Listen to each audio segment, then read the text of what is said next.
Salut les Tanoukiens, ici le Tanuki. Ça faisait un moment qu'on s'était pas retrouvés, en tout cas ça me fait plaisir, j'espère que vous allez bien depuis le temps.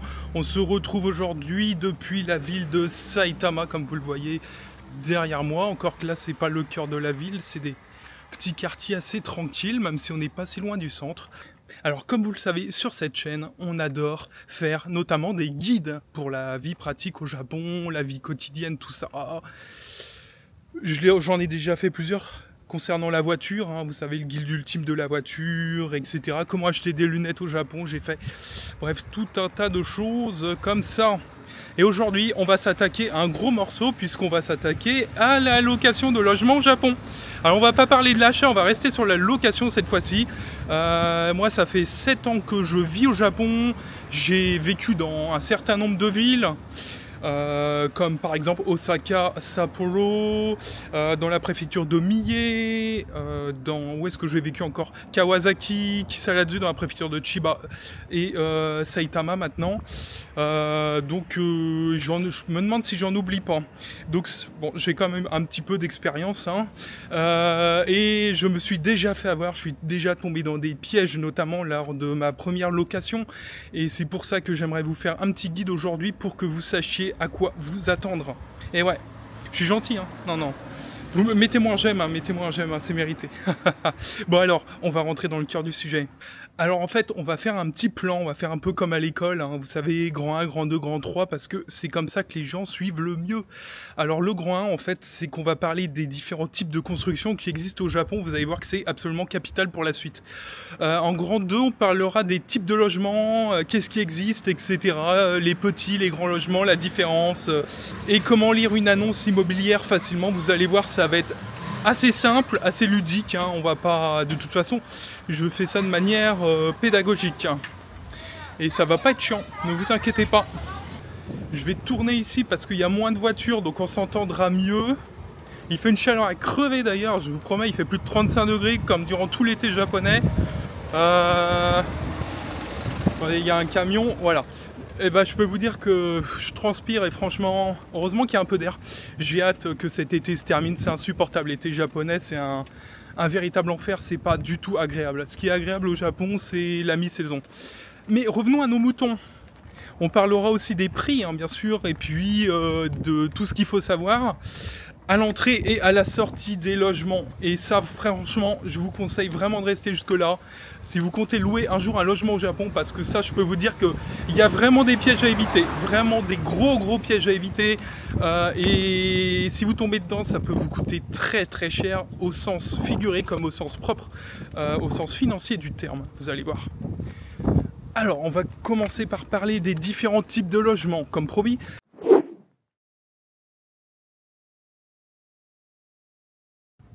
Alors on va commencer comme promis par les 3 grands types de logements au Japon, les apparato, les mansions et les ikotate. Un apparto, qu'est-ce que c'est alors? Un apparto, c'est un logement en fait dans un bâtiment construit en bois. C'est très important. Une mansion, c'est la même chose sauf que c'est dans un bâtiment construit en béton. C'est très important aussi à savoir. Et ensuite, l'ikotate, c'est tout simplement une maison individuelle. Tiens, vous voyez le bâtiment que j'ai devant moi, je suis quasi certain que c'est ce qu'on appelle un apparato. Donc un bâtiment pas très grand généralement, qui fait au maximum 3 étages et qui est construit en bois. Voilà. Sinon, plus loin, vous avez, là on va aller voir des ikotate.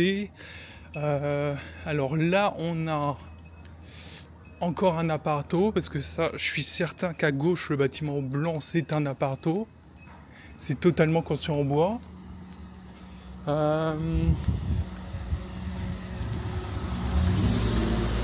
Ça aussi, vous voyez, ça aussi, ça c'est encore des appartos.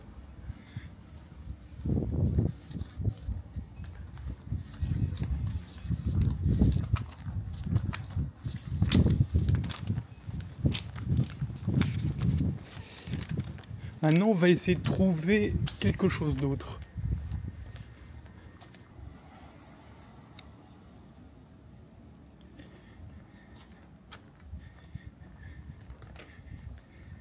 Vous voyez, ce bâtiment semble avoir une structure en acier, hein. Comme je vous le disais, ça, voilà, c'est de l'acier, hein. C'est rare, c'est assez rare.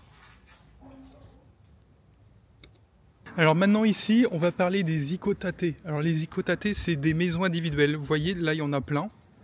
Vous avez dans tous les styles. Celle-là en est une aussi. Tout ce que j'ai autour de moi là, c'est des ikotate, des maisons individuelles. Vous voyez, il y en a dans tous les styles, à tous les prix. Il y a des styles, vous voyez, hein, très contemporains comme celle-là. Celle-ci aussi derrière.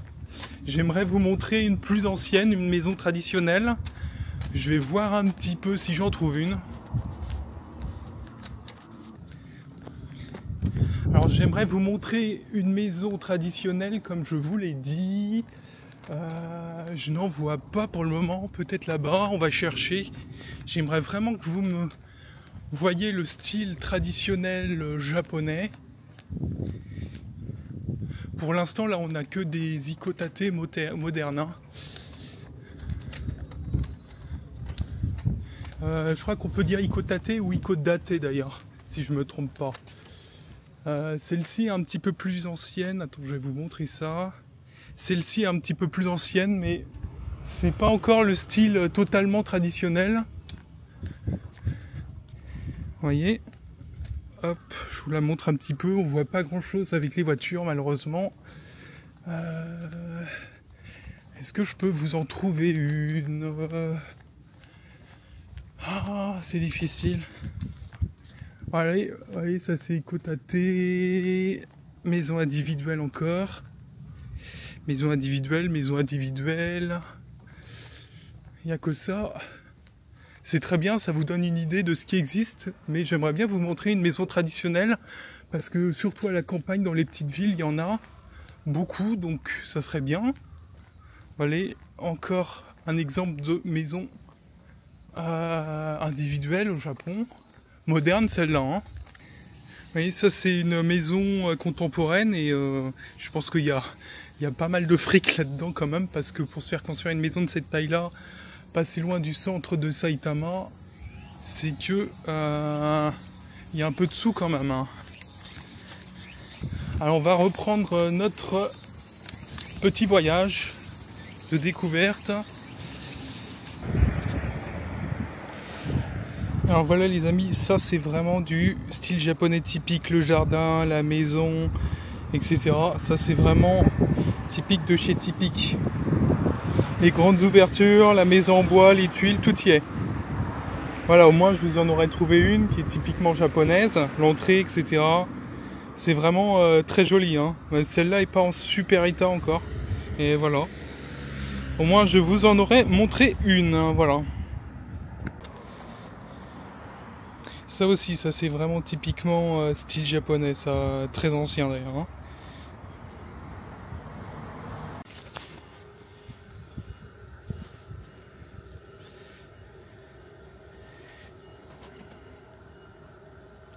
Voilà les amis, comme vous le voyez, ça c'est vraiment du style traditionnel japonais, en bon état en plus. Voilà.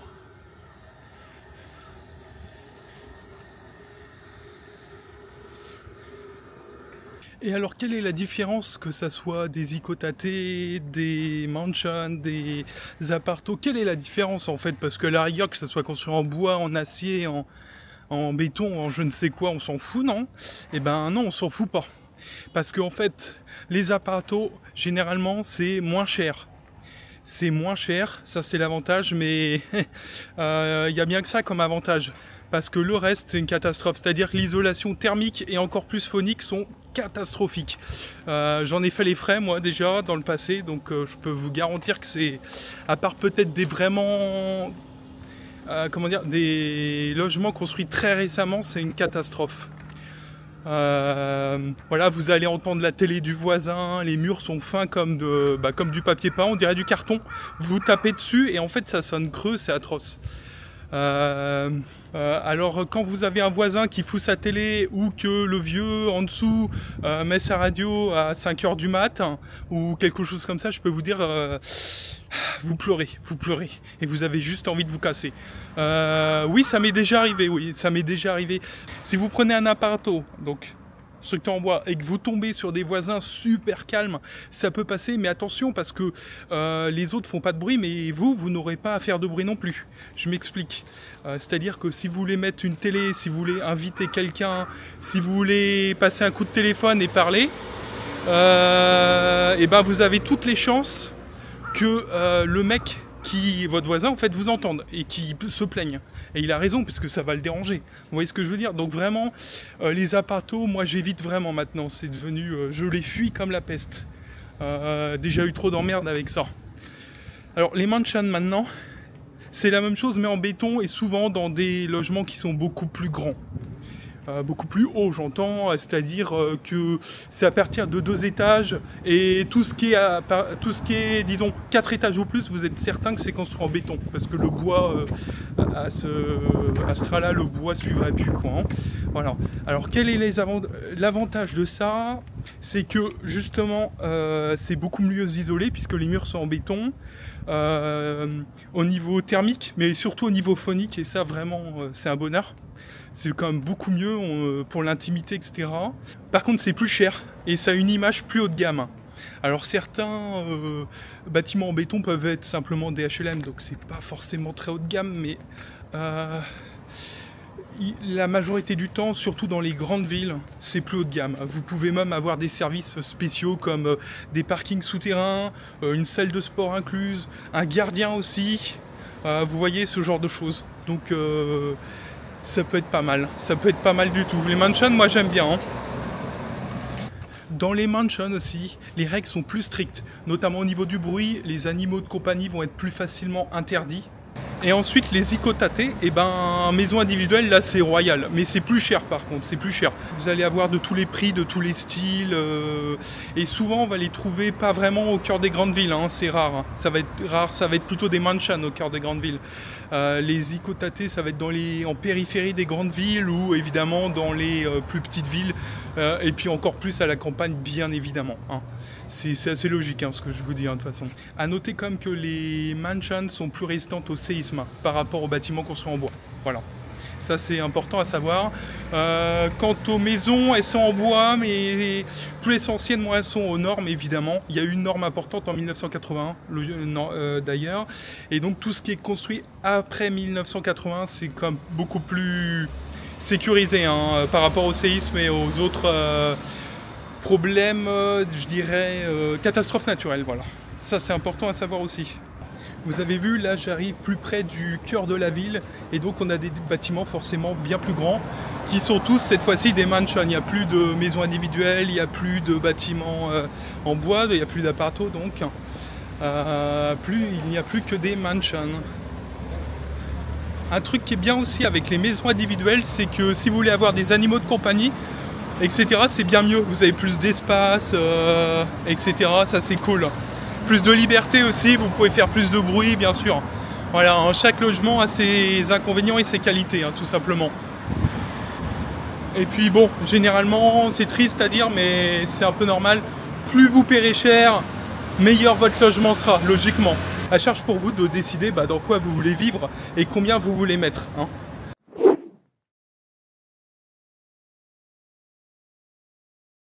Alors maintenant, on va aborder un sujet qui est la disposition des logements japonais.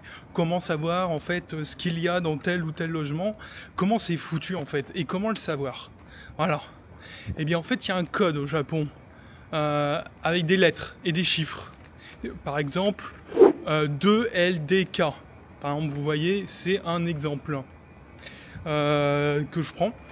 Alors on va apprendre à décrypter un peu le code. Quand il y a un R, ça veut dire room, donc une pièce. Et ce qu'ils entendent, c'est pas une chambre, hein, c'est généralement R, ça veut dire un studio, une pièce unique. Généralement, c'est noté 1R ou 1R. Ensuite, il y a L, ça veut dire living. Donc là, living, ça va être un salon en fait. Parfois vous avez un D.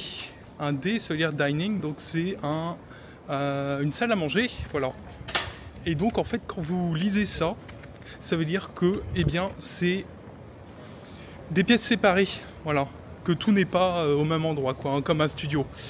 Ensuite vous avez, on a parlé du R, on a parlé du L, on a parlé du D, il reste le K. Le K ça veut dire kitchen, donc ça veut dire qu'il y a une cuisine séparée. Par exemple, l'exemple que j'ai donné qui est assez courant, le 2LDK, eh bien ça veut dire qu'il y a 2 chambres, le chiffre étant toujours pour le nombre de chambres, et qu'il y a living, dining et kitchen, donc un salon, une salle à manger et une cuisine séparée. Voilà, donc ça c'est plutôt cool. Et ensuite évidemment ça continue, vous pouvez avoir 2 DK par exemple sans le salon, vous pouvez avoir ou 5 LDK par exemple si c'est une maison immense avec 5 chambres. Je pense pas qu'il y en ait beaucoup, mais bon, on sait jamais. Vous voyez, ce genre de choses, donc il faut savoir le décrypter ça. Donc en fait, vous l'avez compris, hein, déjà je pense, plus il y a de lettres et plus le chiffre au départ est grand, plus l'espace de vie est important. Voilà, ça il n'y a pas photo. On va passer à la suite maintenant.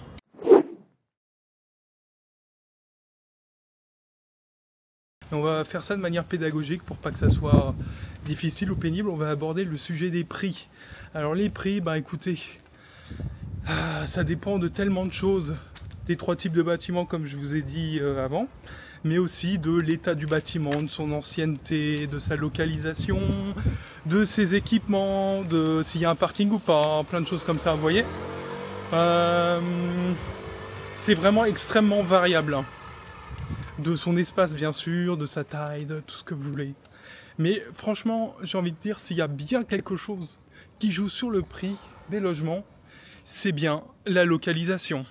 Globalement et assez logiquement en fait, hein, la différence de prix à la location entre un logement en plein cœur de Tokyo et un logement au fin fond de la préfecture de Gunma par exemple, ça va être, ça peut être de 1 à 10 pour exactement le même logement. Et même si on prend une grande ville, entre le centre par exemple de Tokyo et la périphérie, hein, si vous prenez Ginza par exemple et puis Adachi, Ku ou Kitaku, les quartiers d'Adachi et de Kita, donc le nord, eh bien ça va être encore très différent. Donc c'est compliqué de donner des ordres, des idées de prix, mais clairement par exemple, je pense qu'un logement de 20 mètres carrés, bien situé, Shibuya par exemple, ça va vite être 80 000, plus de 80 000 yens, à mon avis. Hein. Alors que si vous prenez une ville, je sais pas moi, comme Osaka, ça va être bien moins cher, même si c'est bien situé. Et encore plus, si c'est au fin fond de la préfecture de Gunma, là vous allez payer ça 20 000 yens, quoi, quelque chose comme ça, 20 000 yens au mois, vous voyez, ça fait une sacrée différence quand même. C'est un exemple que je donne, hein, voilà, mais on pourra en donner évidemment beaucoup d'autres. Comme vous vous en doutez, hein, pour information, mais je le répète parce que hein, ça va mieux en le disant, comme dirait Sarkozy, eh bien... Quelle indignité. Qu'est-ce qu'il disait lui ? Ça va sans le dire, mais ça va mieux en le disant. Ouais, bon, d'accord. Bon, notre ami Sarko. Bon, on va le dire alors, du coup. Il est évident que Tokyo, c'est la ville la plus chère du Japon. Ensuite, ça doit être des villes comme Osaka, je pense Yokohama. Et ensuite viennent des villes comme Nagoya, Sapporo, qui restent comme des grandes villes, assez sympas en plus, mais qui bon, sont beaucoup moins chères que Tokyo, il n'y a pas photo. Hein. Et ensuite, ça c'est très très très important au Japon, c'est où se situe le logement. Je vous en ai déjà parlé, cœur de la ville, tout ça, mais il y a aussi autre chose, c'est tous les services à proximité et surtout, la présence d'une gare. Si vous avez une grosse gare à proximité, vous pouvez être certain que les logements coûteront beaucoup plus cher. Et bien sûr, ensuite, il y a tout un tas de choses qui jouent. Présence d'une école, d'un combini, d'un supermarché, de la poste, de, je sais pas, de la mairie, tout ce dont on a besoin en fait au quotidien, hein, voilà. Mais les gares, vraiment, ça c'est quelque chose qui peut très vite faire exploser les prix. En lien, de toute manière, je vais vous mettre un site notamment, au moins un, qui vous permettra d'aller vérifier en fait le prix par vous-même, le prix des logements ou en fonction du type de logement et évidemment de la localisation qui vous intéresse comme ça, plutôt que de vous faire des grands discours, etc. avec peut-être des prix à des endroits qui ne vous intéressent pas, et ben vous pourrez aller vérifier par vous-même. C'est un site que j'utilise beaucoup personnellement. Et que je trouve très bien, il est très bien fait. Alors c'est en japonais, mais vous pouvez mettre le traducteur automatique de votre, comment ça s'appelle, de votre navigateur, et puis ça sera très très facile à utiliser, ne vous inquiétez pas du tout.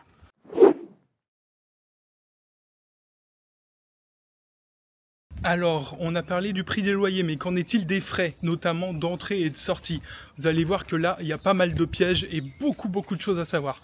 Mais on va faire ça simplement, encore une fois, hein, on va faire ça simplement. Ah, et puis avant de continuer, si cette vidéo vous intéresse, laissez déjà un j'aime, ça aidera beaucoup la chaîne, et n'hésitez pas à vous abonner, évidemment, pour plus de contenu, bien évidemment. Si vous avez déjà des questions, laissez-les en commentaire. Allez, on continue. Maintenant, on va parler de ce qu'il faut absolument regarder sur les annonces. Parce que vous allez voir que vous allez avoir le loyer qui est marqué en gros, mais que c'est pas tout à fait la somme que vous allez payer au final. Inutile de dire que vous allez payer systématiquement plus. Alors, qu'est-ce qu'il y a à regarder? Eh bien, il y a à regarder évidemment le loyer, bien sûr, qui sera affiché, mais aussi les frais de gestion. Il y a souvent des frais de gestion en plus du loyer et qui vont s'appliquer mensuellement, donc qui feront augmenter automatiquement le prix du loyer. À noter d'ailleurs qu'il y a entre l'aménagement et le moment où vous avez signé, ou plutôt le moment où vous avez signé dans l'ordre chronologique, puis l'emménagement, eh bien, vous aurez 15 jours de délai à retenir, 2 semaines. Plutôt que de vous faire beaucoup de blabla, eh bien, j'ai choisi de vous prendre un logement qui existe réellement et de vous faire un petit calcul, vous allez voir. J'ai vu par exemple une location existante d'une très ancienne mansion, c'est pour ça que c'est pas très cher, à 42 000 yens. C'est le prix affiché de 42 000 yens. D'accord. Sauf qu'en fait, ça c'est le prix affiché en gros, c'est bien.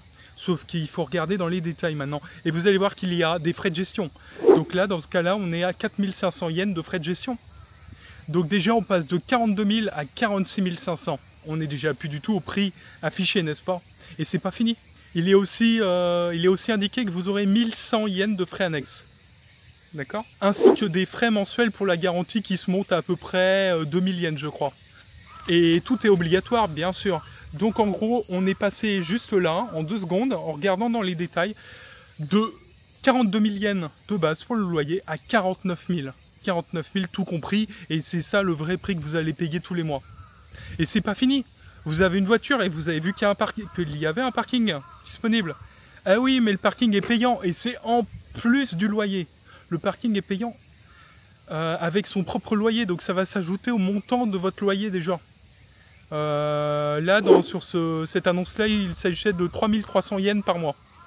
Vous voulez un animal de compagnie encore payant 3000 yens par mois dans ce cas-là. Vous avez vu, ça monte vite, hein, ça monte très très vite. Hein. Donc le diable se cache dans les détails. Hein. Attention à ne pas vous faire avoir.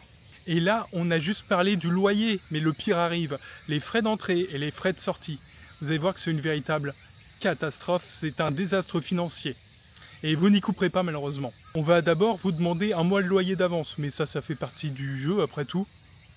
C'est normal, et puis bon, vous allez vivre dedans, donc c'est normal. C'est ce que vous n'aurez pas à payer le mois prochain, donc jusque là ça va. Mais on va vous demander aussi un mois de loyer comme frais d'agence. Jusque là, bon, ça se fait en France aussi. Mais c'est pas fini, c'est pas fini. Et là, ça vient juste de commencer le drame. On va vous demander aussi les frais de, comment ça s'appelle, une assurance pour 2 ans. C'est une assurance incendie, vous savez, une assurance habitation, tout ce qui est le plus classique. De temps en temps, on vous demandera même d'acheter un extincteur qui coûte quand même 100 balles. C'est pas le cas de partout, mais ça m'est déjà arrivé. Parfois, vous aurez aussi une caution à donner. Alors vous allez me dire, c'est comme en France. Oui, mais non, parce qu'en France, si vous rendez le logement en bon état, on vous la rend. Alors qu'au Japon, on vous la rendra jamais, ou très très rarement. Moi, on me l'a jamais rendu, par exemple. C'est triste, mais c'est comme ça, et c'est le cas pour de nombreuses personnes. Si vous quittez un logement, vous pouvez peut-être demander à ce qu'on vous la rende, mais c'est pas certain du tout qu'on vous la rende, malheureusement. Et ensuite, c'est pas encore fini. Parce qu'il y a ce qu'on appelle le Laikin au Japon. Le Laikin, c'est un cadeau au propriétaire. Ça peut être 0 mois, c'est-à-dire ça n'existe pas, on ne va pas vous en demander, mais parfois ça peut être 1 mois, voire 2 mois de loyer en cadeau au propriétaire. C'est-à-dire que vous cramez de l'argent, quoi, vous lui donnez merci gentil propriétaire de me laisser rentrer dans ton logement, tiens voilà des mois de loyer, 1 mois, 2 mois, voilà, c'est bien, c'est super. Bon, c'est pas partout là non plus, mais c'est quelque chose qui n'est pas rare du tout. Donc vous commencez à mesurer tout l'argent gaspillé, et dans la pire situation, on va vous demander aussi un garant japonais. C'est-à-dire que vous êtes obligé d'avoir un garant japonais. Et si vous ne connaissez personne qui peut se porter garant pour vous, vous allez devoir faire appel à une société de garantie qui va vous prendre encore 1 mois de loyer pour vous garantir. Donc ça va encore vous coûter. Ouais, ça se rajoute, ça se rajoute, ça se rajoute, ça se rajoute. Donc pour vous donner un exemple précis, par exemple d'un loyer qui serait à peu près de 75 000 yens, c'est-à-dire 500 €, eh bien les frais d'entrée vont varier de justement seulement 500 € si vous n'avez que les frais d'agence à donner, à plus de 2000 € si vous cumulez des frais de garantie, une caution, les frais d'agence et le Reikin, le cadeau propriétaire dont je vous ai parlé avant. Vous avez vu, ça peut être allé de comme 1 à 4 voire 5. C'est de la folie quoi. Et c'est pas fini, parce que ce qu'il faut savoir, c'est que les baux japonais, c'est un bail japonais, ça court sur 2 ans. Oui, 2 ans. Si vous partez sous 1 an, vous aurez 2 mois de pénalité de loyer à payer. C'est-à-dire que vous paierez 2 mois de loyer à titre de pénalité. Et si vous partez sous 2 ans, 1 mois de loyer. Voilà. Et ensuite, si vous restez plus de 2 ans, vous n'aurez plus de pénalité, bien heureusement. Donc faites très attention. Si vous comptez louer un logement pour seulement 6 mois, vous allez vous faire massacrer. Si vous quittez le logement sous 1 an, vous allez payer une fortune en pénalité. Il faut bien en tenir compte. Et quand vous arriverez au terme du bail de 2 ans, si vous voulez le renouveler, ça va encore être payant. Ça peut être que 100 €, mais parfois ça va être 1 mois de loyer complet. Donc vous voyez, même là, si vous restez plus de 2 ans et que vous simplement vous renouvelez votre bail, et ça va être payant pour le renouveler. Ah, j'ai oublié un petit détail.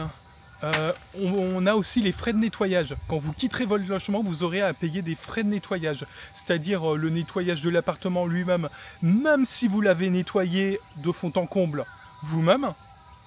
Ils vont faire appel à une société indépendante pour nettoyer après vous, même si c'est déjà tout propre.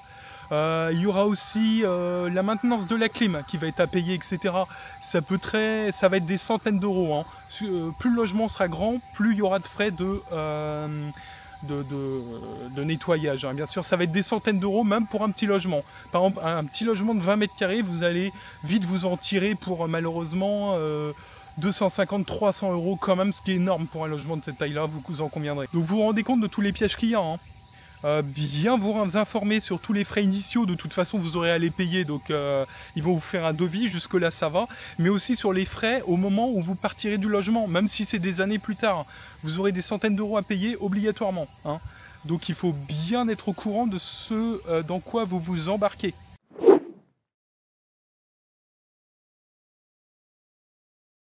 Si c'est pour rester quelques mois, moins d'1 an, ne louez pas de logement, Allez dans une share house, ça sera bien mieux.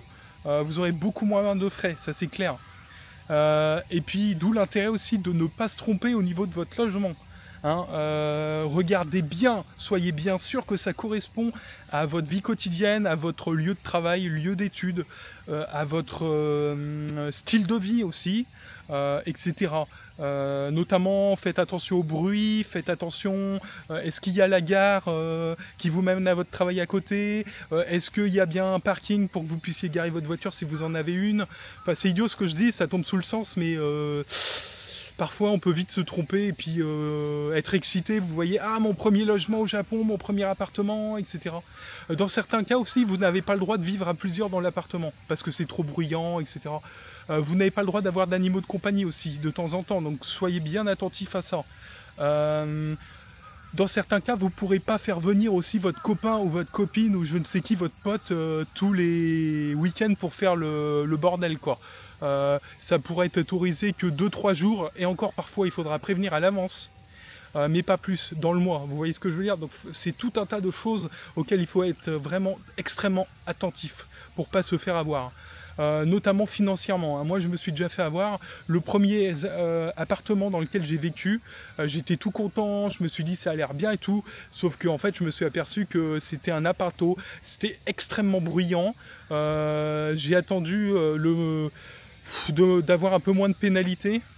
Au bout de quelques mois, je sais pas, un an peut-être, un truc comme ça, je me suis tiré. Ça m'a coûté une fortune de me tirer et de relouer derrière quelque chose d'autre qui était heureusement beaucoup mieux. Mais je me suis bien fait avoir quand même, hein. Si j'avais su, ben jamais j'aurais pris un logement pareil. Ça m'a coûté très cher. Non seulement c'était pourri, c'était horrible à vivre, il y avait énormément de bruit, les voisins, etc.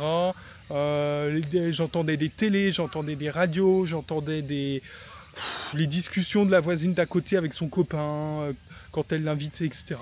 Parfois c'était minuit, 2h du mat, c'était insupportable. Il y avait un vieux aussi au-dessus, tout était en bois, donc j'entendais tout. Il y avait un vieux aussi qui se levait à 5h du mat. Les bruits de pas, il faisait pas de bruit, hein, mais les bruits de pas, en fait, ça me réveillait. C'est pas de sa faute. C'est pas de sa faute, il faut bien qu'il marche pour se déplacer chez lui. Mais vous voyez, c'était insupportable. Donc j'ai décidé de ne plus jamais louer un logement apparato, c'est-à-dire un logement dont la structure du bâtiment est construite en bois. Beaucoup trop bruyante. Peut-être que les logements très récents sont beaucoup mieux, mais vraiment, moi, je suis vacciné à ça. C'était pas un si vieux logement, hein, puisque je l'avais loué en 2000. C'était un logement qui avait 20 ans. Il avait été construit en l'an 2000. Donc vous voyez, c'était pas un truc qui datait de 50 ans. Et pourtant, c'était horrible, hein, extrêmement bruyant. Donc tout ça pour dire, j'espère ne pas vous avoir terrifié avec tout ce que je vous ai raconté au niveau des frais, au niveau du bruit, au niveau de tout ça. Mais c'est des choses qui sont impératives à savoir. Moi, vous le dis, je vous avertis pour pas que vous fassiez avoir comme moi, je me suis fait avoir par le passé. Voilà. Hein. Franchement, il y a des questions, il y a des bonnes questions à poser. Hein, comme je vous l'ai raconté, hein, vous allez dans des agences, vous posez les questions. Combien ça va me coûter très clairement chaque mois, hein, en additionnant tous les frais. Combien de frais j'aurai lors de mon départ. Les frais initiaux, ça va, ils vont vous faire un devis, vous le saurez. Mais voilà. Combien de pénalités j'aurai si je pars sous 1 an, si je pars sous 2 ans.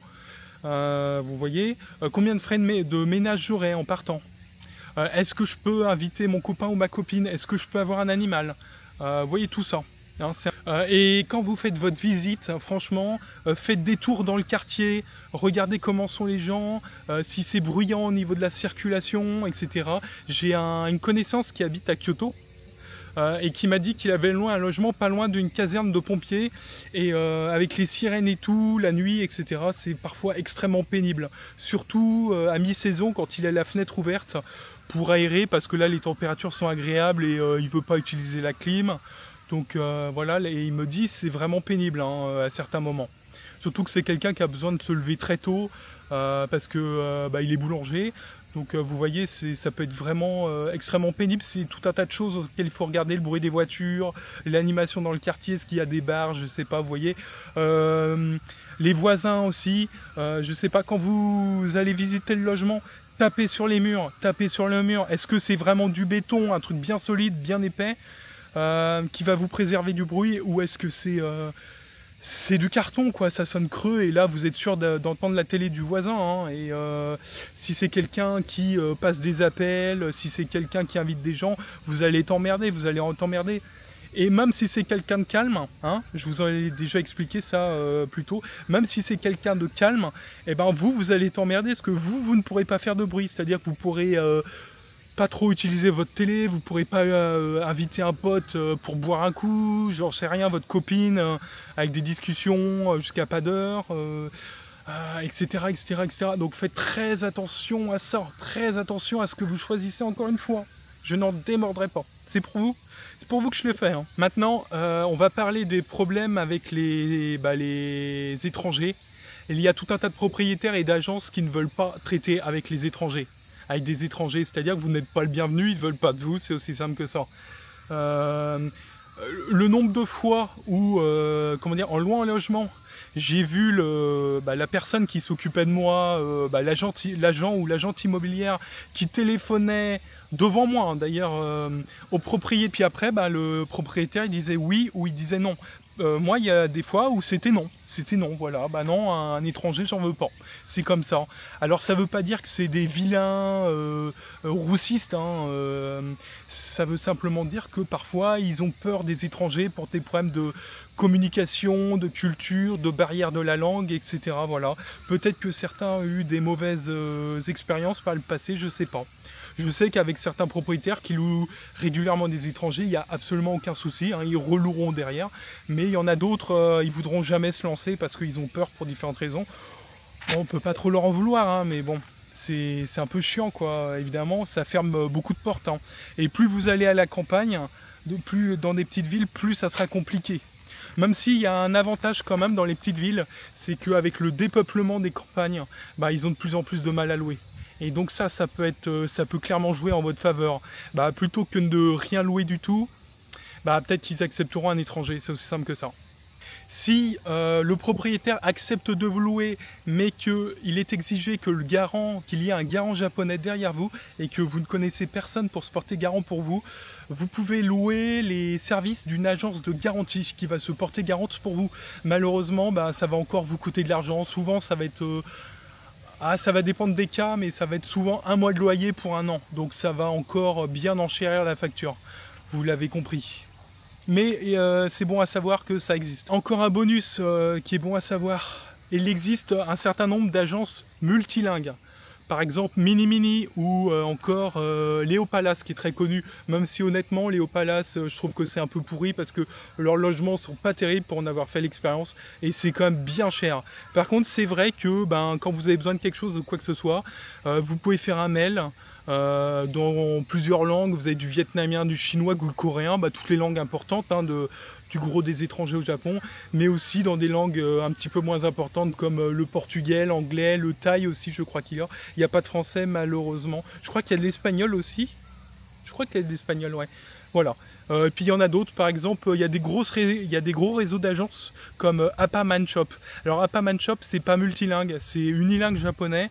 Néanmoins, ils ont des agences partout et en tant qu'étranger, vous êtes les très bienvenus. Donc ça, c'est vraiment bien. Moi, j'ai été client 2 fois d'Appaman Shop. Non, ils me donnent pas je ne touche pas d'intérêt pour parler d'eux, ne vous inquiétez pas. C'est juste que je parle de mon expérience, voilà. Les choses étant au clair, on peut continuer. Bon, je dis ça pour rigoler. Hein. Mais Appaman Shop, ouais, c'est pas mal. J'ai été client 2 fois chez eux. Même si je sais qu'ils ont des logements aussi dont les propriétaires ne veulent pas d'étrangers. Mais eux, au moins, ils sont ouverts à les étrangers. Ils vont vous trouver un logement quand même. Alors qu'il y a d'autres agences où je suis allé, on m'a fait comprendre que non, on n'a rien pour vous, va te faire foutre un connard de gaijin. Voilà, c'était un peu comme ça, quoi, vous voyez. Hein. Ah non, on n'a rien pour vous, non, on est une agence immobilière, mais on n'a pas de logement à vous louer. Bien sûr, bien sûr. Voilà. Bon, c'est juste qu'ils voulaient pas d'étrangers, c'est tout. Voilà.